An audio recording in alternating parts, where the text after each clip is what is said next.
கடலில் வச்சு நேவி சுட்டது. நாங்கள் பார்த்து கொண்டு நின்றோம். 1990ஆம் ஆண்டு யுத்தத்தின் காரணமாக விரட்டியடிக்கப்பட்ட மக்கள் இன்ற வரைக்கும் அதில் ஒரு மீளக்குடியேற இயலாத ஒரு நிலைமையில் காணப்படுகிறோம். 58.5 சதுர கிலோமீட்டர்கள் பரப்பளவான நிலப்பரப்பினை கொண்டது. வடக்கில் பாக்கு நீரிணையும், தெற்கில் உடுவில் மற்றும் கோப்பாய் பிரதேச செயலக பிரிவுகளும், மேற்கில் சண்டிலிப்பாய் பிரதேச செயலக பிரிவும் இதன் எல்லைகளாக விரிகின்றன. எங்களோட இடத்துல 3 ஐஸ் ஃபேக்டரி முழுமையாக இயங்கி கொண்டிருந்தது. 7 உப்பு மில், அதாவது நாங்கள் பிடிக்கிற மீனை பதப்படுத்துறதுக்கு, கருவாட்டு தொழில் செய்கிற ஆட்களுக்கு உப்பை அரைச்சி கொடுக்கறதுக்காக 7 உப்பு மில் இயங்கினது. 2100 ஏக்கர் நிலப்பரப்பு உயர் பாதுகாப்பு வலயமென்று விடுவிக்கப்படாமல் இருக்கிறது. ஆனால் அரசு ஆவணங்களோ இதனை 951 ஏக்கர் என்று குறிப்பிடுகிறது. உண்மைகள் பேசட்டும். இங்கே மறைக்கப்பட்ட வரலாறுகளும் அழிக்கப்பட்ட குரல்களும் பேசுகின்றன.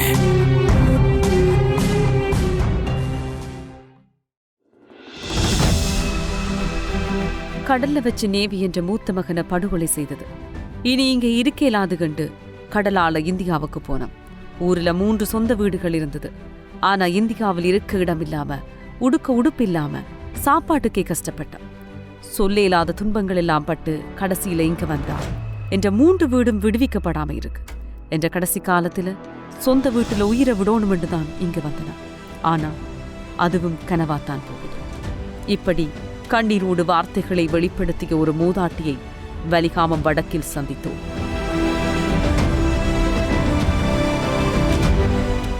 கடலில் வச்சு நேவி சுட்டது. நாங்கள் பார்த்து கொண்டு நின்றோம். படி 2 பகுதியாக சுற்றுப்படுறது பார்த்து நிற்க பத்தி எரிக்குது வண்டி. இந்த வெள்ளம் 6 என்று தெரிய இல்லை. நாங்கள் வெடி விழுதண்டு மரத்தில் மறைவில் ஒதுங்கி நின்று பார்த்தது. அப்போ படி விழுந்து போச்சு, எரிஞ்சது. நான் அடுத்த நாள் ஒரு மீட்டிங் இருந்தது, அதற்கு பள்ளிக்கூடத்தில் வச்சிருந்தவர். அந்த மீட்டிங்கு அங்கே நிற்கத்தான் எனக்கு பிறகு தகவல் கிடைச்சது. எங்களுக்கு வந்த போட்டு தான் என்று சொல்லி 2 பேரும் தான் நேவியால் சுடப்பட்டாங்க. 2 பேரும் 2 நாள் பிள்ளை. நாங்கள் மீன்பிடி தான் தொழில், பிற தொழில் இல்லை. 6 வருஷம் குழந்தை இல்லாமல் நேர்ந்து குழந்தை பெற்றுட்டு நின்று கண்ணும் கருத்துமாக பால் ஊற்றி பட்டி கட்டி வளர்த்து கையை விட்டுட்டு வந்து போனார்ன்ட்டு சொல்லவே எனக்கு இன்றைக்கும் விருப்பம் இல்லை. பிள்ளை எப்படி ஒரு ஆம்பளை அவர் இறந்து போனார். அவர் இல்லையென்று சொல்கிறதுக்கே எனக்கு மனசு வாரே இல்லை. இறந்துட்டார் என்று சொல்கிறது. நாங்கள் பிறகு மற்ற இருக்கிற பிள்ளைகளையும் பிடிச்சிட்டு பயத்தில் எங்களுடைய அம்மா இன்னும் இருக்க விட இல்லை. இந்த பிள்ளைகளையும் கொண்டு இந்தியாவுக்கு போங்கன்னு சொல்லி போய் கேட்டவ. அம்மா என்ற வயசான காலத்திலும் போய் கேட்டவ. எங்களுக்கு மன்னிப்பு. அப்போ நாங்கள் பயத்தில் அம்மா பிள்ளைகளை விட்டுட்டு தான் அம்மாவை கூட நான் வாண்டு கேட்க இல்லையே. பிள்ளை என் வீடு வாசல் கிடந்தது. 2வது மகன் பெறமாட்டேன்னு நின்றான். அவனை அம்மாவோட விட்டுட்டு நான் போனேன். நாங்கள் எங்களோட சொந்த போட்டில் தான் போனாங்க. நாங்கள் பத்திரமா போய் இறங்கிட்டோம். வேளாங்கண்ணி மாதாவுக்கு தான் நன்றி. போகவும் வரவும் மாதாவே நினச்சி கொண்டு போனோம். நாங்கள் போய் சேர்ந்துட்டோம். அப்போ நாங்கள் ரொம்ப கஷ்டப்பட்டு ஏதோ பார்க்க எல்லாருக்கும் ஒரு டேட்டு எங்களுக்கும் 4 டேட்டும் வந்து கொண்டே இருந்தது. அப்படியே இருந்துட்டு பிறகு இப்போ தான் பிள்ளைகளின் 2 பேருக்கும் கல்யாணம் செய்து கொடுத்தாச்சு. இந்தியாவில் நாங்கள் இந்த நிலம் கிடந்தது, இந்த வீடு வாசல் கிடந்தது. எனக்கு ஒரு வீடு உள்ளுக்கு இருந்தது, அதை இடித்து போட்டாங்க. பிறகு 2வது வீடு ரோட்டில் கிடந்தது. அந்த வீட்டில் தேனீ கடை போட்டிருந்தவங்க. 4 வீடு. எனக்கு 3 வீடு இருக்கு பிள்ளை. ஒன்று பலாரி சந்தியில் உள் சைடில் இருக்கிறாங்க, பஸ் தங்குற பாதையில் உள்ளால் இருக்குது. மற்றது ஒன்று இந்த பட்டித்துறை ரோட்டில் முன் சைடில் இருக்குது. அடுத்தது இப்போ நான் ராமி இருக்கிற வீடு. ஆனால் ஒரு வீடு சாரம்ன்றதா இல்லை. எனக்கு முடியாமல் 3 மாதம் கோமாவில் இந்த நேரத்துலையாவது அம்மாவை கொண்டு அதில் படுக்க வைக்கிறது சாக்காட்ட வேணும் என்று பிள்ளைகளுக்கு கஷ்டப்பட்டோம். ஒருத்தருக்கும் இல்லை. ஒருத்தருக்கும் அவங்க அம்மா சொல்லவும் இல்லை, தரவண்டு இது வரையிலும் சொல்ல இல்லை. நாங்களும் என்ன செய்கிறது? எத்தனை லெட்டர்கள் இது மகனவே எழுதி போடுகணும். எனக்கு இங்கிலீஷ் எழுத தெரியாத பிள்ளை. இந்த சின்ன மகன் எழுதி போடுறாரு, எந்த பதிலும் கிடைக்க இல்லை. நாங்கள் என்ன செய்ய முடியும்? வலிகாமம் வடக்கு, கட்டுவன், மயிலிட்டி, தையிட்டி, பலாலி, காங்கேசன்துறை, வசாவிளான், வர்த்தலை விளான், தெல்லிப்பளை, மாவட்டபுரம், குறும்பசிட்டி, அளவட்டி, பன்னாலை, மல்லாகம் போன்ற பிரதேசங்களை உள்ளடக்கிய மிகப்பெரிய பிரதேச செயலாளர் பிரிவு. இது 45 கிராம சேவகர் பிரிவுகளை உள்ளடக்கிய 58.5 சதுர கிலோமீட்டர்கள் பரப்பளவான நிலப்பரப்பினை கொண்டது. வடக்கில் பாக்கு நீரிணையும், தெற்கில் உடுவில் மற்றும் கோப்பாய் பிரதேச செயலக பிரிவுகளும், மேற்கில் சண்டிலிப்பாய் பிரதேச செயலக பிரிவும் இதன் எல்லைகளாக விரிகின்றன. இங்கு 14,522 குடும்பங்களைச் சேர்ந்த 45,224 மக்கள் தொகை பதிவு செய்யப்படுகிறது. ஆனால் காலத்துக்கு காலம் நிகழ்ந்த வன் செயல்களும் அவற்றால் தூண்டப்பட்ட உள்நாட்டு மற்றும் வெளிநாட்டு இடப்பெயர்வுகள் இப்பிரதேசத்தின் சனத்தொகை எண்ணிக்கையில் கணிசமான மாறுதல்களை ஏற்படுத்தியிருக்கின்றன. நாங்கள் இடம்பெயர்ந்தது 1990 ஆனி மாதம் 15ஆம் தேதி. ஒரு பின்னேரம் 5 மணி அப்படி தான் நாங்கள் ஓடி வர வலிக்கிட்டது. வெடிச்சத்தங்களுக்கு தெரியும், ஒரு நாளைக்கு இடம்பெயர்வோம்னு சொல்லி கொண்டு வந்தது. வந்து நாங்கள் அப்படியே போய் அச்சு வெடியால் போய் அது சுற்றி தெரிஞ்சது கொஞ்சம் இடம், ஒவ்வொரு கிழமை ஒவ்வொரு இடத்துலேருந்து கடைசியாக நிலையாக இருந்தது கரவட்டி நெல்லியடியெல்லாம் இருந்த நாங்கள் வன்னிக்கும் போகல. ஏன் போகல? எங்களோட கஷ்டத்தால். அஞ்சே இருந்தே சாப்பிட முடியாது. இந்த வன்னியே எனக்கு நல்லா தெரியும், முல்லைத்தீவு வன்னி இனியெல்லாம் நல்ல, அதில் நான் விழிக்கிறேன். நாங்கள் இருந்துட்டோம், எங்களை குடும்பம் புதும் ஃபுல்லாக இருந்துட்டோம்.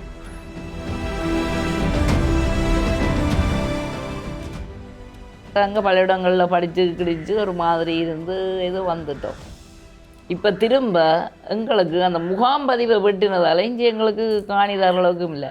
அதை விட எங்களுக்கு சொந்த காணி கிடக்கிறவைக்கு இங்கே காணி கொடுக்குற இல்லையண்டும் ஒரு இது.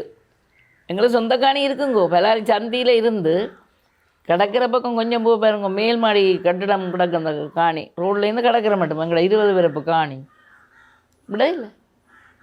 இப்போ நாங்கள் திரும்ப இங்கே வந்து காணி இப்போ எடுத்து சும்மா நோமலாக ஒரு வீட்டை கட்டி இப்போ இங்கே இருக்கிறோம். இப்போ எங்களோட சகோதரங்கள் 5-6 பேர் அப்படித்தான் வந்து இருக்கிறோம். 2 பேர் தான் அங்கே இருக்கிறோம் நெஞ்சித்து கரவட்டியில். இப்போவும்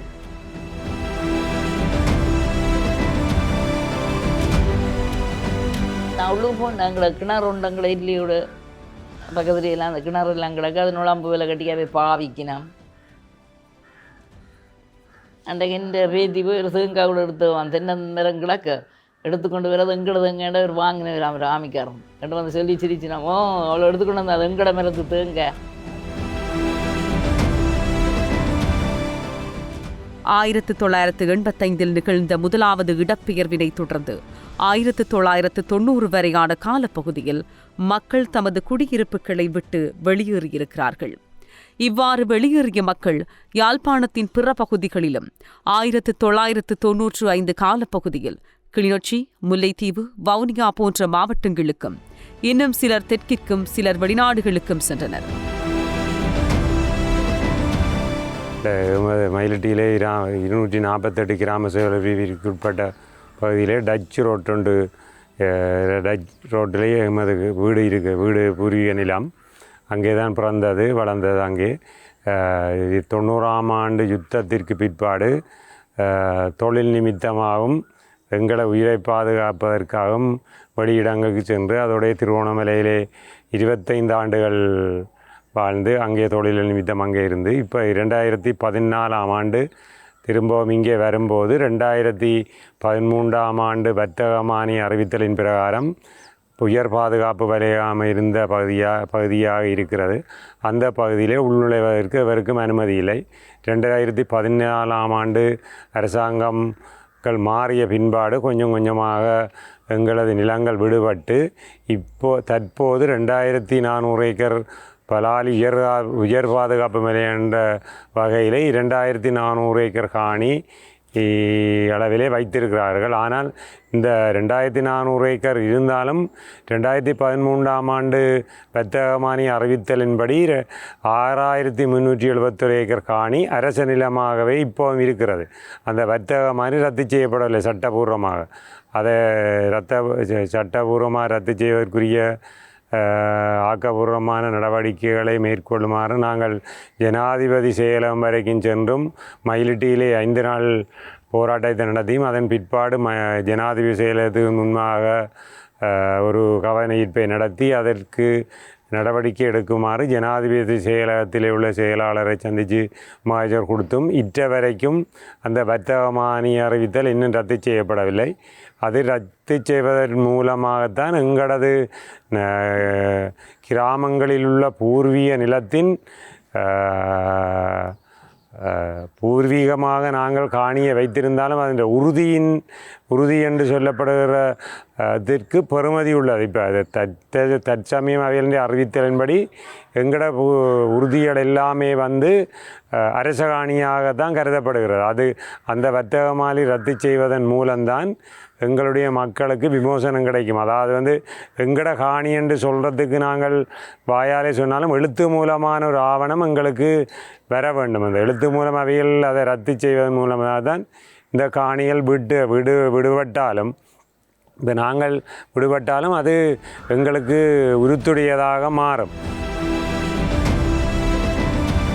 காலம் காலமாக நிலமிழந்து அகதிகளாகி சொல்லனாத துயரங்களை அனுபவித்து வாழ்ந்த இம்மக்கள் 2013ஆம் ஆண்டில் வலி வடக்கின் குறித்த சில பகுதிகளில் மீள குடியேறுவதற்கு அனுமதிக்கப்பட்டார்கள். இதனைத் தொடர்ந்து கட்டம் கட்டமாக நிலங்கள் விடுவிக்கப்பட்டு 2023இல் நில விடுவிப்பு நிகழ்ந்திருக்கிறது. ஆனால் இன்னமும் விடுவிக்கப்படாத நிலங்களை விடுவிக்க கோரி மக்கள் கண்ணீரோடு காத்திருக்கிறார்கள். நாங்கள் உதாரணமாக சொல்லப்போனால் 1990ஆம் ஆண்டுக்கு முதல் வலி வடக்கில் மக்கள் இடம்பெயர முன்னுக்கு அதாவது வெளி இடங்களையும் விட அதிகமான மக்கள் வாழ்ந்த ஒரு பிரதேசம். எங்களோட பிரதேசத்தில் பிரதானமாக 2 தொழில் சார்ந்த சமூகம் வாழ்ந்த நாங்கள். எங்களோட அம்மா அப்பாக்கள் அதாவது கடத்தொழில் சார்ந்த சமூகமும் அதை அண்டி மிக குறுகியான இடத்திலேயே விவசாயம் செய்கிற சமூகமும் 2 பேரும் ஒன்றுக்கொன்று ஈடாக வாழ்ந்த ஒரு சமூகம். விளக்கமாக சொன்னால் 1990ஆம் ஆண்டு காலப்பகுதிக்கு முதல் இடம்பெயர முன்னுக்கு இலங்கை என்ற மொத்த மீன்பிடியில் மூன்றில் ஒரு பங்கு எங்களோட மயிலிட்டி துறைமுகத்திலிருந்து ஏற்றுமதி செய்யப்பட்ட என்ற வரலாறு யாவரும் அறிந்த ஒரு விஷயம். அதே அளவுக்கு விவசாய உற்பத்தி பொருட்கள் பலாலி இப்போ இருக்கிற பலாலி விமான நிலையத்தை என்று சொல்லப்படுகின்ற அந்த இடத்தை சுற்றி வாழ்ந்த விவசாய மக்களின் உற்பத்தியால் கொழும்புக்கும் வேறு மாவட்டங்களுக்கும் ஏற்றுமதி செய்யப்பட்ட பயிர்களின் அளவும் மீனவ சமூகத்துக்கு சளைக்காமல் சரியாக அவையிலும் உற்பத்தி செய்த ஒரு உற்சாகமான ஒரு சமூகம் வாழ்ந்த பிரதேசம் இன்றைக்கு 1990ஆம் ஆண்டு யுத்தத்தின் காரணமாக விரட்டியடிக்கப்பட்ட மக்கள் இன்ற வரைக்கும் அதில் ஒரு மீளக்குடியேற இயலாத ஒரு நிலைமையில் காணப்படுகிறோம். அதில் எங்களோட பழைய வரலாறில் இந்த இடத்துல நான் பதிவு செய்ய விரும்புகிறது முதலாவது 2 பள்ளிக்கூடத்தை பற்றி கதைக்க விரும்புகிறேன். முதலாவது மயிலிட்டி கலைமகள் மகா வித்தியாலயம் 1990ஆம் ஆண்டுக்கு முதல் இடம்பெயர முன்னுக்கு 1200 பிள்ளைகள் இருபாலாரமான பிள்ளைகள் படித்த ஒரு பாடசாலை. இன்றைக்கு அந்த பாடசாலைக்குரிய இடம் விடுபட்டு ஒரு குறிப்பிட்ட அளவு சூழல் விடுபட்ட போதிலும் இராணுவத்தின் அதாவது 4 பக்கமும் இராணுவத்தின் கட்டுப்பாட்டான பிரதேசத்துக்குள்ளே அந்த பாடசாலை காணப்படுகிறது. தனிமனே ஒரு பாதை மாத்திரம் மட்டுமே அந்த பாடசாலைக்கு விடப்பட்டிருக்கு. அப்போ அதில் அந்த பிள்ளைகள் படிப்பதற்குரிய ஒரு ஆரோக்கியமான சூழல் காணப்படவில்லை. இன்றைக்கு யாழ்ப்பாணத்தில் காணப்படுற பிரபலமான பாடசாலைகளை போன்று மயிலிட்டி கலைமகள் பாடசாலை கூட ஒரு புகழ்பூத்த ஒரு பாடசாலையாக இருந்திருக்கு. ஏனென்றால் இந்த பாடசாலைக்கு மயிலிட்டி கலைமகள் பாடசாலைக்கு 200 வருடகால வரலாறு இருக்குது. அதே போல் இந்த கலைமகள் பாடசாலையிலேருந்து ஒரு 100-150 மீட்டர் இடைவெளியில் இன்னொரு பாடசாலை காணப்பட்டது. மயிலிட்டி ரோமன் கத்தோலிக்க தமிழ் கலவன் பாடசாலை. அங்கே 900 பிள்ளைகளுக்கிட்ட படித்தவேல், அதாவது இடம்பெயர முன்னுக்கு 900 பிள்ளைகளுக்கிட்ட படித்தவேல் இடம்பெயருக்கு முன்னுக்கு. ஆனால் இன்றைக்கு வரைக்கும் அந்த பள்ளிக்கூடத்தின் நிலம் 1 சதுர அடி கூடி இன்னும் விடுவிக்கப்படாத நிலைமையில் காணப்பட்ட போதிலும் அந்த பாடசாலைக்குரிய மக்களும் அந்த நிர்வாகமும் பாடுபட்டு இந்த 35-36 வருஷமாக அந்த ஸ்கூலை வந்து இயக்கி கொண்டிருக்கின ஒரு குறிப்பிட்ட ஒரு சில அளவான பிள்ளைகளை வச்சுக்கொண்டு மிக கஷ்டமான ஒரு நிலைமையில் நடத்தி கொண்டிருந்தவேல் ஆனக்கோட்டையில் அந்த ஸ்கூல் இயங்கி கொண்டிருந்தது. குறிப்பிட்ட ஒரு காலத்துக்கு முதல் சில அந்த நில பிரச்சனை காரணமாக அந்த பாடசாலை வந்து மாற்றப்பட்டு கடைசியாக விடுவிக்கப்பட்ட பிரதேசத்தில் பலாலி அரசினர் தமிழ்கலவன் பாடசாலையோடு சேர்ந்து இயங்கினது. பலாலி அரசினர் தமிழ்கலவன் பாடசாலையில் 9 வரைக்குமான தரம் 1லிருந்து 9 வரையிலான பிள்ளைகளுக்கு வந்து அந்த பள்ளிக்கூடத்தில் அனுமதியும், அதற்கு மேலே 10, 11, 9, 10, 11 அதாவது இந்த 2க்கும் வந்து மயிலிட்டி ரோமன் கத்தோலிக்க தமிழ்கலவன் பாடசாலையின் பதிவில் தான் அந்த அந்த 2 படிப்பும் இயங்கி கொண்டிருக்குது. இப்போ அதாவது சாதாரண பரீட்சைக்கு தோற்றுவதாக இருந்தால் கூடி அதற்கான விண்ணப்பம் கூட இன்னும் விடுவிக்கப்படாத பகுதியில் இருக்கிற மயிலிட்டி ரோமன் கத்தோலிக்க தமிழ்கலவன் பாடசாலையின் பேரில் தான் இயங்கி கொண்டிருக்கு. எங்களுக்கு வந்து அந்த இடம் விடுவிக்கப்படணும், அந்த பாடசாலை திரும்பவும் அதே 90க்கு முதல் எவ்வாறு இயங்கினதோ அதே போல் ஒரு கட்டமைப்போடு நாங்கள் இயங்கணுமென்று இன்னும் ஆவலோட மிக கஷ்டத்துக்கு மத்தியிலேயும் இந்த ஒரு விடயத்தை நாங்கள் முன்னேற்றி கொண்டு போகிறோம். குடியிருப்பு நிலங்கள், பொது பயன்பாட்டு காணிகள், வழிபாட்டு இடங்கள், அந்திம கிரியைகளை நிகழ்த்துகின்ற மயானங்கள் என்று தமது வாழ்வியலின் எச்சங்களை உயர் பாதுகாப்பு வலைக்கம் என்கிற போர்வையில் சூறையாடி வைத்திருக்காமல் விடுவிக்க வேண்டும் என்பது அவர்களுடைய கோரிக்கை. எங்களோட இடம்பெயர முன்னுக்கு எங்களோட இடத்துல 3 ஐஸ் கட்டி அதாவது பனிக்கட்டி தொழிற்சாலை இருந்தது. எங்களோட சமூகம் வந்து கடற்தொழில் சமூகம். அதில் வந்து நாங்கள் பிடிக்கிற மீனை வந்து பதப்படுத்தி கொழும்புக்கு ஏற்றுமதி செய்கிறதுக்காக 3 ஐஸ் ஃபேக்ட்ரி இயங்கி கொண்டிருந்தது. இந்த 3 ஐஸ் ஃபேக்ட்ரியும் இப்போ கூடி, அதாவது எனக்கு தெரிஞ்சு பருத்துறையில் இருக்கிற ஐஸ் ஃபேக்ட்ரியை தவிர இங்கால மேற்கு பக்கம் பொன்னாலையில் மட்டும்தான் ஐஸ் ஃபேக்ட்ரி இருக்குது, இடைக்குள்ள இல்லை. ஆனால் முந்தி 1990ஆம் ஆண்டு காலப்பகுதிக்கு முற்பட்ட பகுதியிலேயே எங்களோட இடத்துல வந்து 3 ஐஸ் ஃபேக்ட்ரி முழுமையாக இயங்கி கொண்டிருந்தது. 7 உப்பு மில், அதாவது நாங்கள் பிடிக்கிற மீனை பதப்படுத்துறதுக்கு கருவாட்டு தொழில் செய்கிற ஆட்களுக்கு உப்பை அரைச்சி கொடுக்குறதுக்காக 7 உப்பு மில் இயங்கினது. அது வரலாறு. ஏனெண்டா நான் இதை என்னத்துக்காக சொல்கிறேன்டா, எங்களோட வரலாறு வந்து அந்த காலப்பகுதியில் எப்படி எங்களோட சமூகம் இயங்கினது, செயற்பட்டது, எவ்வளோ வளர்ச்சி இருந்ததுன்றதை காட்டுறேன். ஆனால் இப்போ வந்து வெறும் ஒரு காடாக, அதாவது சென நடமாட்டம் குறைவாக காடாக பற்றைகளாக மட்டுமே இருக்கே தவிர எங்களோட பழைய வரலாறு அதிகமான ஆட்களுக்கு தெரியாது. அதால் நான் இதை பகிர்ந்து கொள்கிறேன். இந்த இடத்துல எங்களோட மயிலிட்டி பிரதேசம், அதாவது மயிலிட்டி கடத்தொழில் பிரதேசமானது எங்களோடக்கு முற்பட்ட காலப்பகுதியில் 17 கரவலை சம்மாட்டி மேட்ட பதிவங்கள்கிட்ட இருக்குது. அதாவது கரவலை என்று சொல்கிறது வந்து கடலில் விலையை போட்டு கயிறு மூலம் இழுத்து கரையை மீனை பிடிச்சி செய்கிற தொழில். ஆனால் எங்களோட பிரதேசத்துக்கு அது உகந்தது இல்லை. ஆனால் அந்த 17 சம்மாட்டி மேர், அதாவது அந்த கரவலை தொழிலை மெயினாக நின்று நடத்தின அந்த பெரியாக்களை சம்மாட்டி மேரன்னு சொல்கிற அவைகள் இருந்த இடம் எண்டா எங்களோட தொழில் வந்து வியாபிச்ச இடத்தை நீங்கள் பார்க்கணும். மயிலிட்டியிலேருந்து கிழக்கு பக்கமாக பார்த்தா மணக்காடு, குடத்தனை, வெத்திலக்கேணி, கட்டக்காடு, செம்பியம்பட்டு, சாலை, இதுவரைக்கும் எங்களோட தொழில், அதாவது இங்கே இருந்தவையில் போய் அங்கே தங்கி நின்று அங்கே மீனை பிடிச்சி மயிலிட்டி கொண்டு வந்து மயிலிட்டியிலேருந்து ஏற்றுமதி செய்திருக்கிறேன். இப்போ இந்த வரைக்கும் எங்களுக்குன்ற ஒரு குறிப்பிட்ட இடங்கள், அந்த இடங்கள் அதாவது உறுதி மூலமாக இல்லாட்டிக்கும் அந்த பிரதேச மக்களால் இந்த வரைக்கும் நாங்கள் போய் அதை பயன்படுத்தக்கூடிய ஒரு நிலை இருக்குது. ஏனென்றால் நாங்கள் காலாகாலமாக செய்த ஒரு வரலாறு. 2009 ஆயுதங்கள் மௌனிக்கப்பட்ட பின்னர் வடக்கு கிழக்கில் இருக்கின்ற காணி பிணக்குகளை தீர்ப்பதற்காக பின்பற்றப்பட்ட கற்றுக்கொண்ட பாடங்கள் மற்றும் நல்லிணக்க ஆணைக்குழுவின் பரிந்துரை கூட இங்கு தோற்றுப்போய் நிற்பதாக மக்கள் விசனம் தெரிவிக்கிறார்கள். 2013ஆம் ஆண்டில் வலிவடக்கில் 6371 ஏக்கர் நிலப்பரப்பு அரசு வர்த்தமானி அறிவித்தலின் பிரகாரம் அரசுடைமையாக்கப்படுவதற்கான அறிவிப்பு வெளியானது. பிரதேச மக்கள் முழுமையாக மீள் குடியேறாத நிலையில் குறித்த வர்த்தமானி அறிவித்தல் நடவடிக்கையினை எதிர்த்து சுமார் 3000 மக்கள் வழக்கினை தொடர்ந்தார்கள். ஆனாலும் அந்த வர்த்தமானி அறிவிப்பு இன்னமும் மீளப் பெறப்படவில்லை. இதனால் நில உரிமை தொடர்பான பல்வேறு சட்ட சிக்கல்களுக்கு காணி உரிமையாளர்கள் முகம் கொடுத்து வருகின்றார்கள். குறித்த 6371 ஏக்கரில் கட்டம் கட்டமான விடுவிப்பு நிகழ்ந்த போதும் 2100 ஏக்கர் நிலப்பரப்பு உயர் பாதுகாப்பு வலயம் என்று விடுவிக்கப்படாமல் இருக்கிறது. ஆனால் அரசு ஆவணங்களோ இதனை 951 ஏக்கர் என்று குறிப்பிடுகிறது. இங்கு காணி உரிமையாளர்கள் முன்வைக்கின்ற வாதம் கவனிக்கத்தக்கது. பலாலி விமான நிலைய விஸ்தரிப்புக்காக 1948 339 ஏக்கர் நிலம் அரசால் சுவீகரிக்கப்பட்டது. பின்னர் 1985 மேலும் 660 ஏக்கர் சுவீகரிப்புக்கான வர்த்தமானி அறிவிப்பு வெளியிடப்பட்டு 1987 அதற்கான நில அளவை வரைபடமும் வெளியிடப்பட்டது. ஆனால் குறித்த காலப்பகுதியில் மக்கள் தமது நிலங்களை விட்டு இடம்பெயர்ந்து வெளியேறிவிட்டார்கள்.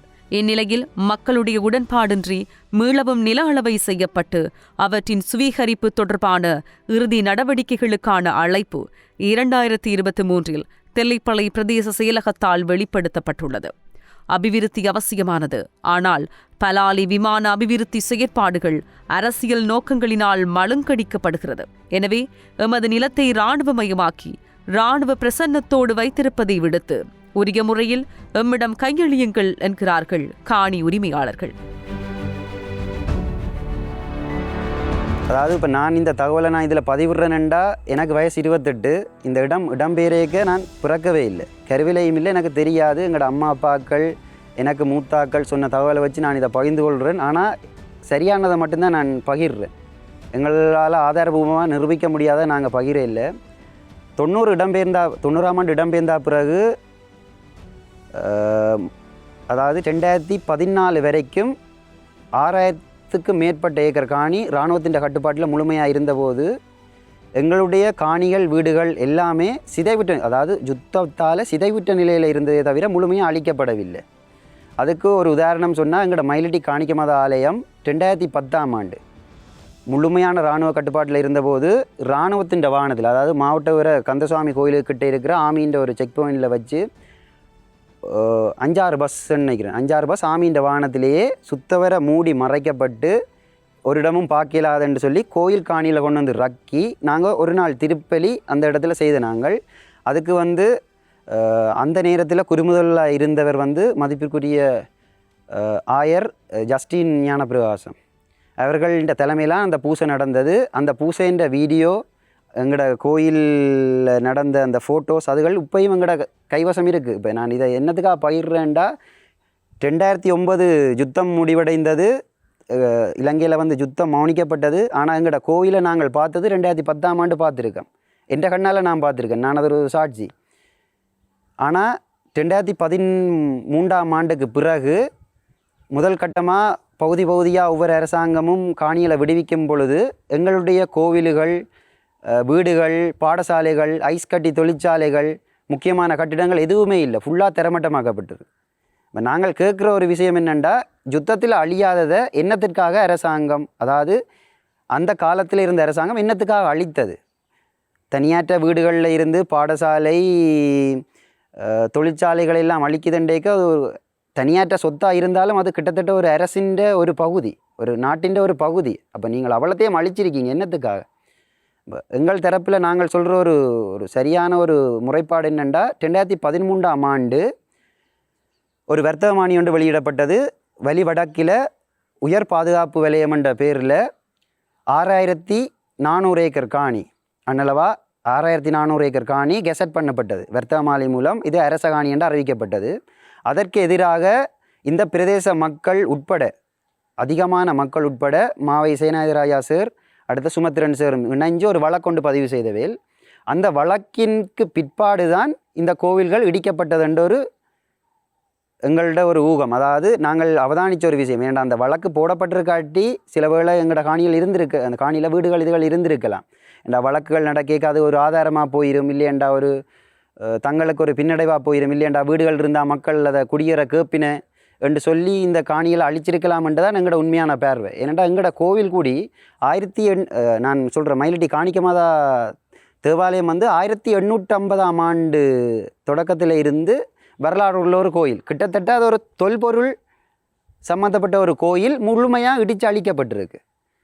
அப்படி பார்க்க 2010ஆம் ஆண்டுக்கு பிறகே யுத்தம் மௌனிக்கப்பட்ட பிறகு இந்த பிரதேசத்தில் மக்களை நாங்கள் இருக்க விடக்கூடாது, மக்களை அனுமதிக்கக்கூடாது அந்த அரசாங்கமும் சரி, அதுக்கு பிறகு வந்த அரசாங்கமும் சரி முடிவெடுத்துட்டு தான் எங்களோட உண்மையான நோக்கம். இன்ற வரைக்கும் எங்களால் முள்ள குடியாமராமலையும் இருக்குது. இதில் இன்னொரு விஷயம் எங்களோட பிரதேசத்தில் இப்போ மிச்சம் இருக்கிற, அதாவது 6000 சொச்ச ஏக்கரில் மிச்சம் இருக்கிற இடத்துல வந்து 2400 ஏக்கருக்கிட்ட இராணுவம் தங்களோட கட்டுப்பாட்டில் வச்சுருக்குது. இதில் வந்து அதிகளவான காணி, அதாவது இந்த 2400 ஏக்கரில் அதிகளவான காணி விவசாயம் மட்டும் செய்து கொண்டிருக்கு இராணுவம். அதாவது இராணுவ தேவைகளுக்கு இல்லாமல் தனியனே ஒரு பயிற்சிகை மட்டும்தான். ஏண்டா எங்களோட நிலைமையை பாருங்கள், எங்களோட மக்கள்கிட்ட நிலைமையை பாருங்கள். ஒரு சாதாரண ஒரு குடிமக்கள், அதாவது அன்றாடம் தோட்டத்தில் தனது காணியில் ஒரு பயிரை வச்சு அதில் அறுவடை செய்து தனது வாழ்க்கையை நடத்தி செல்கிற விவசாயிக்கு காணி இல்லை. அரசாங்கம் வரவு செலவு திட்டத்தில் இருந்து நிதியை ஒதுக்கி இஞ்சால தோட்டமும் செய்து அதன் மூலமாக வருமானம் எடுத்துக்கொள்ளும். இப்போ நாங்கள் கேட்குறது என்னென்னா, இராணுவம் மக்களுக்கானதா அல்லது மக்களுக்கு எதிரானவர்களா? ஏண்டா எங்களோட வருமானம் பறிக்கப்படுது.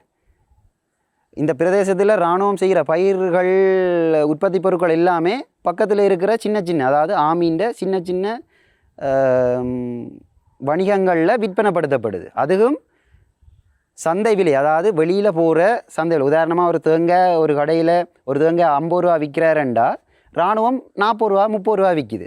அப்போ அந்த தேங்காய் தொழிலை ஒரு தென்னந்தோட்டத்தை வச்சு அதன் மூலமாக ஒரு வருமானம் ஈட்டுற ஒரு ஆளுன்ற நிலைமை என்னவாக இருக்கும்? இப்போ இராணுவம், நீங்கள் மாத சம்பளம் வாங்குறீங்கள், பென்ஷன் இருக்குது, எல்லாம் இருக்குது. ஆனால் நீங்கள் தொழிலை செய்து விலை குறைவாக பொருட்களை விற்கிறீங்கள். இதால் பாதிக்கப்பட போகிறது இந்த சமூகம், மக்கள். இதில் உண்மையாகவே ஒரு விஷயம் என்னென்னா, நாங்கள் வைக்கிற ஒரு பயங்கரமான ஒரு குற்றச்சாட்டு, வழிவடக்க பொறுத்த வரைக்கும் மக்களை வந்து தந்திரமான முறையில், அதாவது இந்த பிரதேச மக்கள்கிட்ட வருமானத்தை பறித்து மக்களாகவே வெளியில் போகிறதுக்குரிய செயற்பாட்டை தான் நாங்கள் இதை பார்க்குறோம். ஏனெண்டா எங்களோட வருமானங்கள் இராணுவ கட்டமைப்பால் சுரண்டப்படும் பொழுது இங்கே வாழ்கிறதுக்குரிய வசதிகள் எங்களுக்கு இல்லாமல் போகும். அப்போ இல்லாமல் போகும்போது மக்கள் தானாகவே அந்த பிரதேசத்துலேருந்து வெளியே போக வேண்டிய ஒரு தேவை வரும். இப்போ இராணுவம் இதை ஒரு தந்திரோபாயமாக செய்தண்டு மட்டும்தான் என்னால் சொல்லலும்.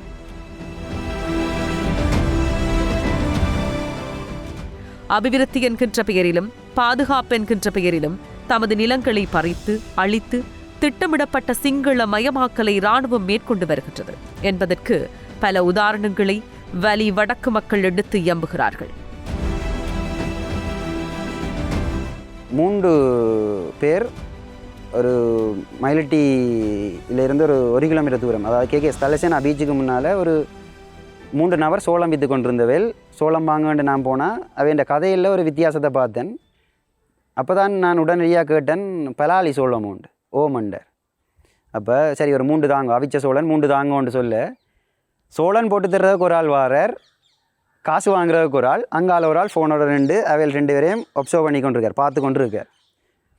பார்த்து அவையில் என்ன செய்கிறேன்றதை கவனித்து கொண்டு இருக்கார். 3 பேர் அந்த சோளம் விற்கிறதுக்கு, அதாவது ஒரு நாளைக்கு ஒரு 100 சோளம் விற்க போகிறேன்னு நின்று பார்க்குறதுக்கு 3 பேர் நிற்கிறேன்னு. என்னை பொறுத்த வரைக்கும் அந்த 3 பேரும் இராணுவ வீரர்கள், சிவிலில் நின்று அந்த தொழிலை செய்கிறேன்னு. இப்போ ஒரு 3 பேர்கிட்ட ஒரு நாள் சம்பளம் சும்மா நார்மலாக நாங்கள் நாளாக கூலிக்கு போகிறாக்கலாண்ட 9,000 ரூபா. ஆனால் அந்த சோளத்தால் வரப்போகிற வருமானம் என்ன? இப்போ மக்கள்கிட்ட வரிப்பணம் வந்து இவ்வாறான, அதாவது இந்த பிரதேச மக்களை வெளியில் கொண்டு போகிறதுக்காக இப்படி பாவிக்கப்படுதுன்ற ஒரு விஷயத்தை நான் இந்த இடத்துல சொல்கிறேன். அதுக்காகத்தான் இந்த ஒரு உதாரணமாக இதை நான் சொன்னான். உண்மையும் அதுதான். ஏண்டா வழிவடக்கில், அதாவது ஒரு குறிப்பிட்ட ஒரு பிரதேசத்துக்கு இல்லை, நாடளாவிய ரீதியில் இல்லை, இந்த ஒரு குறிப்பிட்ட ஒரு பிரதேசத்துக்குள்ள இராணுவம் சலூன்ஸ் நடத்தினது இப்போ கொஞ்சம் கைவிட்டுட்டினாத.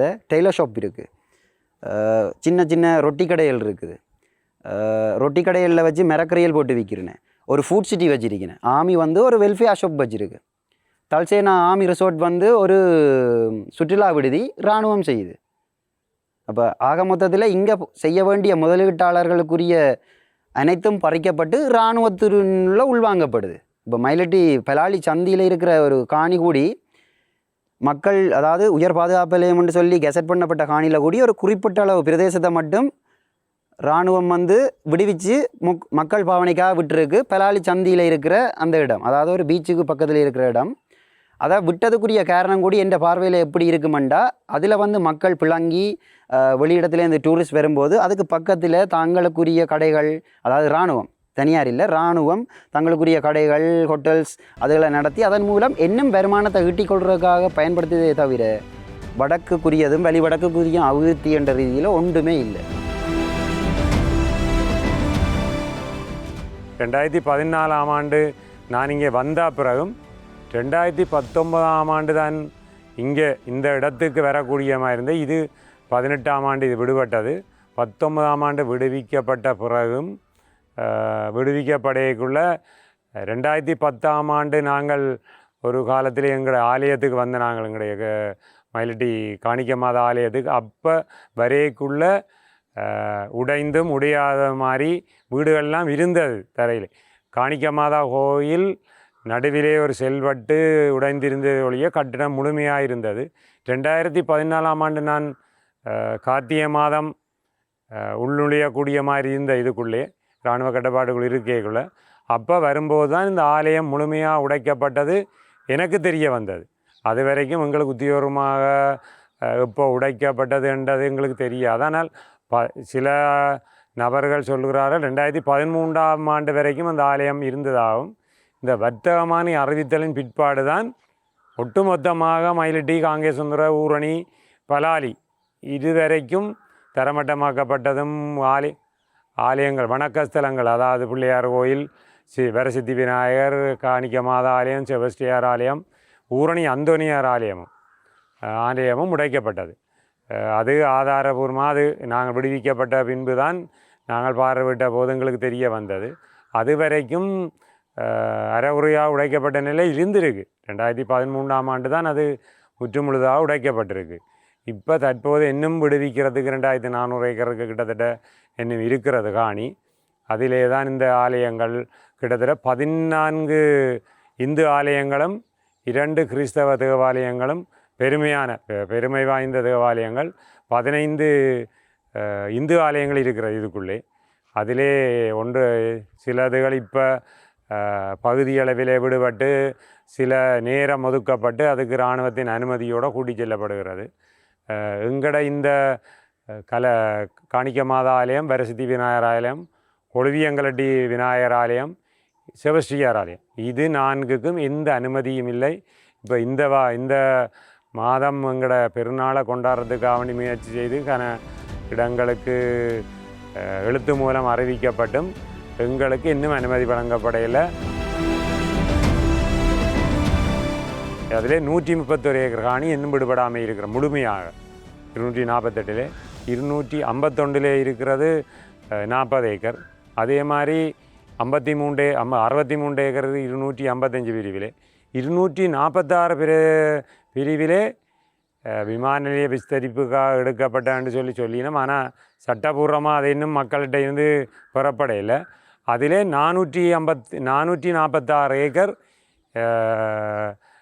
246 GS டிவிஷனில் இருக்குது. அங்கால இன்னும் 3 டிவிஷன் அதுக்குள்ளே அடங்குது. அதிலே கிட்டத்தட்ட இதன்படி 640 ஏக்கர் கையகப்படுத்தி வச்சிருக்கணும். அதாவது 85ஆம் ஆண்டு அளவீட்டின்படி அதை விட 339 ஏக்கர் ஏற்கனவே பனாலி விமான நிலையத்துக்கு ஏற்கனவே 48ஆம் ஆண்டுக்கு முன் கொடுபட்டிருக்கு. மொத்தமாக அவைகளுக்கு இப்போ விமானப்படையினர் வச்சிருக்கிறது மட்டுமே 999 ஏக்கர் காணி. அதிலே எங்களோட அரசாங்க அதிபர் சொல்கிறார் சட்டபூர்வமாக கையளிக்கையில் மக்கள், ஆனால் 981 ஏக்கர் காணி அரச காணி உண்டு. அது உண்மையில் பொய் அந்த தகவல். 339 ஏக்கர் தான் அரசாங்கத்துக்கு 1948ஆம் ஆண்டுக்கு முன்னுக்கு கொடுத்த காணி. அது மட்டும்தான் அரச காணி இந்த இதுக்குள்ளே. மற்றது ஒரு 40 ஏக்கர் மட்டில் பலாலி இராணுவ முகாமுக்கும்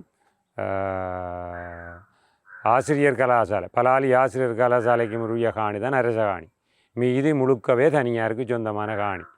அது முழுக்க இவியல் ஆவணத்தை வச்சு கொண்டு சொல்லினோம் எங்களுக்கு தெரியாது. ஆனால் உத்தியோகபூர்வமாக இன்னும் எவர்ட்டும் ஒரு கையெழுத்து வாங்காமல் தான் இவியல் இந்த தகவலை சொல்லினோம். இந்த 440 ஏக்கருக்குள்ளே இவியல் 440 ஏக்கர் காணிக்குள்ளே இவியல் சொல்கிற 246 டிவிஷனுக்குள்ளே கிட்டத்தட்ட ஒரு 150% இவியல்கிட்ட விண்ணப்பிச்சிருக்கணும் தங்களுக்கு காணியை தர சொல்லி. எவருமே காணியை திருப்பி அவையில் கொடுக்குறதுக்கு சம்மதம் தெரிவிக்கல. ஒரு சிலர் காணி இல்லாத பட்சத்தில் காசு வாங்கலாம்ன்ற ஒரு தீர்மானம் இருந்து அப்படி எவருமே விரும்பலை. ஆனால் அதுக்கு அவைகள் கொடுத்த விண்ணப்பம் அப்படி. அதாவது காணி வேணுமா காசு வேணுமா ரெண்டாவது கேட்டதுக்கு காணி இல்லாத பட்சத்தில் அதுக்கும் பெருமளவான காணி வச்சிருக்காலும் வருமே அதுக்கு விண்ணப்பம் கொடுக்க இல்லை. இப்போ ஒரு பிறப்பு 2 பிறப்பு வீட்டுக்கு காணி வச்சிருக்கிறார்களாம் கூடுதலாக அதில் பதியப்படுறீங்க. அடுத்தது தலைமுறை மாறிட்டுது, சந்ததி இல்லாமல் போயிட்டுது, காணியை போய் பராமரிக்கிறதுக்கு ஆக்கலையில் காட்டுறதுக்கு ஆக்கலையில் இல்லை காட்டுறதுக்கு ஆக்கலை. இதன் பட்சத்தில் தான் இந்த கட்டாயத்தின் பட்சத்தில் தான் இந்த விண்ணப்பமும் வழங்கப்பட்டிருக்குன்னு அந்த மக்கள் சொல்லினேன். நாங்கள் 90ஆம் ஆண்டு இடம்பெயர்ந்த பிற்பாடு 98ஆம் ஆண்டு ஒருக்கா வந்திருக்கணும் இந்த ஆலயத்துக்கு வழிபாட்டிற்கா. எல்லா ஆலயத்துக்கும் வந்திருக்கணும். இது எங்கட காணிக்க மாதாவோ ஆலயத்துக்கும் இல்லை, சிவசியார் கோயிலுக்கு போயிருக்கணும், ஊரணி அந்தோனியார் கோயிலுக்கு போயிருக்கணும். இந்த முருகன் கோயிலுக்கு ஒவ்வொரு தைப்பூசத்துக்கும் மக்கள் வருவார்கள் தைப்பூசம் கொண்டாட்டத்துக்கு. அப்படி வரைகளும் இந்த ஆலயங்கள்லாம் இருந்தது. 2013 வரைக்கும் 10ஆம் ஆண்டு நாங்கள் வரைக்கும் முழுமையாக இருந்தது. 13ஆம் ஆண்டு வரைக்கும் இந்த ஆலயம் இருந்தாண்டு வந்து போகிற சொல்ல இந்த கோயிலுக்கு வாராக்களும் இந்த பாதையெல்லாம் வர வேணும். வரைக்குள்ள இராணுவ கட்டுப்பாட்டுக்குள்ளே இந்த ஆலயம் இருந்தாலும் 13ஆம் ஆண்டு வர்த்தமானி அறிவித்தலின் பிறகுதான் இவ்வளவு அளிக்கப்பட்டிருக்கு. அதான் உத்தியோகபூர்வமான இது மட்டும் எல்லா ஆலயமும் சிவசியார் கோயிலும் ஆலயமும் இருந்தா சொல்லினோம். ஆனால் அதுக்குள்ளே உள்ளுக்குள்ளே ஆக்கள் போகிறதுக்கு கடைசி காலத்தில் அனுமதி இல்லை. எங்கட காணிக்க மாதா கோயிலால் 2010ஆம் ஆண்டு பெரிய கோலாகலமாக பெரிய விழா கிட்டத்தட்ட ஒரு 1000 பேருக்கு கிட்ட வந்து திருவிழா கொண்டாடி போட்டு போய் அப்படியான ஒரு நிகழ்வு நடந்தது. அதுக்கு பிற்பாடு தான் 2013ஆம் ஆண்டு நாங்கள் 14ஆம் ஆண்டு உள்ளுக்குள்ளே வரையங்களும் இந்த ஆலயம் இல்லை. இதுதான் உண்மை.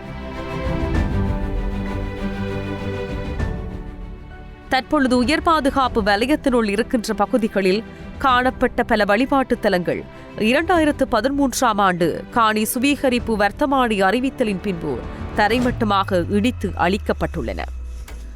காணிக்கை மாதா கோயில் இருந்த இடம் தெரியாமல் இராணுவத்தினரால் தரைமட்டமாக இடிக்கப்பட்டு அழிக்கப்பட்டுள்ளது. சித்தி விநாயகர் ஆலயம் நிர்மூலமாக்கப்பட்டு அந்த இடத்தில் இராணுவ பொறியியல் பிரிவின் கட்டடத் தொகுதி கட்டப்பட்டிருக்கிறது. கோயிலை இழந்த பிள்ளையார் இராணுவ வேலிக்கு வெளியே அனாதையாக நிற்கிறார். இருப்பதற்கு வீடுகளின்றி மக்கள் வாடகை வீடுகளில் தஞ்சமடைந்திருக்க இராணுவமோ களியாட்ட விடுதிகளையும் அரச பங்களாக்களையும் இராணுவ வைத்தியசாலைகளையும் அமைத்து ஏகபோகத்தை அனுபவித்து வருகிறது. இது போதாதென்று உணவுச் சாலைகளையும் சிகை அலங்கரிப்பு நிலையங்களையும் அமைத்து வியாபாரம் செய்து வருகிறது. வியாபாரத்தில் ஈடுபடுகிற சிலர் தங்குவதற்காக மக்களுடைய வீடுகளை பயன்படுத்தி வருகிறது. உயர் பாதுகாப்பு வலய காணிகளில் இராணுவம் தோட்டம் செய்கிறது, பயிர்களை நடுகிறது, விளை பொருட்களை விற்கிறது. மொத்தத்தில் மக்களை துரத்திவிட்டு தசாப்தங்களின் பலன்களை சுரண்டிக் கொண்டிருக்கிறது. மறுபுறம் தான் சுற்றி இருந்து கொண்டு பற்றைகள் சூழ்ந்த பாடசாலையை விடுவித்துவிட்டு மாணவர்களை படியென்கிறது. இராணுவம் சூழ்ந்த நிலங்களில் எந்த பிள்ளை பயமின்றி பாடசாலைக்கு செல்லும், எந்த பிள்ளை கல்வியில் கரையை கடக்கும்? ஆக யுத்தம் தின்ற இந்த மண்ணில் எஞ்சி வாழ்கின்ற தலைமுறைகள் தமது நிலம், தமது காணி, தமது வீடு, தமது காற்று என்று வாழத் துடிக்கின்ற நில உரிமையாளர்களின் நியாயமான கோரிக்கைகளை புரிந்து கொண்டு அவர்களுடைய காணிகளை முழுமையாக விடுவிக்க வேண்டும். மக்களுடைய காணிகள் மக்களுக்கே என்று தேர்தல் வாக்குறுதிகளை வழங்கிய அனுர அரசு இவற்றை கருத்தில் எடுத்து மாட்டான் தாய் பிள்ளைகள் போலன்றி தன் பிள்ளைகள் என தக்கனவற்றை ஆற்ற வேண்டும் என்பதே கோரிக்கை. மறுபுறத்தில் மயிலிட்டி துறைமுக விவகாரமும் நிலமிழந்த இந்த மக்களை பொருளாதார ரீதியில் மேலும் நலிவடையச் செய்து கொண்டிருக்கிறது. கட்டம் கட்டமாக மேற்கொள்ளப்பட்ட துறைமுக அபிவிருத்தி பணிகளின் சீரின்மையும் போதாமையும் மேலதிக பணிகளை கோரி நிற்கிறது. வள்ளங்கள், மீன்பிடி படகுகள் தரித்துச் செல்வதற்கான துறைமுக இட வசதியினம் பாரிய நெருக்கடிகளை ஏற்படுத்தியிருக்கிறது. போதாக்குறைக்கு இந்திய சட்டவிரோத இழுவை மடிப்படகுகள் குப்பைகளைப் போல துறைமுகத்தில் குவிக்கப்பட்டுள்ளன. இவை துறைமுகத்தின் மிகப்பெரிய இடத்தை நிரப்பியுள்ளதுடன் அகற்றலையும் வேண்டியிருக்கின்றன. உண்மைகள் பேசட்டும் நிகழ்ச்சி இன்னும் பல உண்மைகளை தேடிக்கொண்டே இருக்கும்.